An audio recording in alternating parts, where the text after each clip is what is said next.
విజయవాడ ప్రభుత్వ జనరల్ ఆసుపత్రి శానిటరీ కార్మికులు ఆందోళన చేపట్టారు. కాంట్రాక్టర్ జీతాలు సరిగా ఇవ్వడం లేదని 24 గంటలుగా నిరసన తెలిపారు. కులాన్ని బట్టి జీతం ఇస్తున్నారని ఆవేదన వ్యక్తం చేస్తున్నారు కార్మికులు. నెలకు జీతం 13,810 రూపాయలకు గాను 3,000 రూపాయలు మాత్రం ఇచ్చారని కార్మికులు అంటున్నారు. ఆసుపత్రి సూపరింటెండెంట్ స్పందించి కాంట్రాక్టర్తో జీతాలు ఇప్పిస్తానని హామీ ఇవ్వడంతో ధర్నా విరమించారు.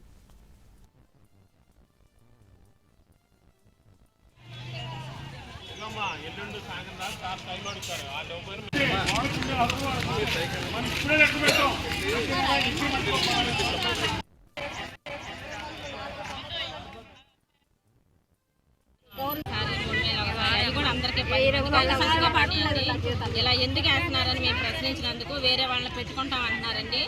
మమ్మల్ని కూడా ఏదో ఒకటి చేయాలని చూస్తున్నారు. అయితే మేమైతే ఊరుకోమండి.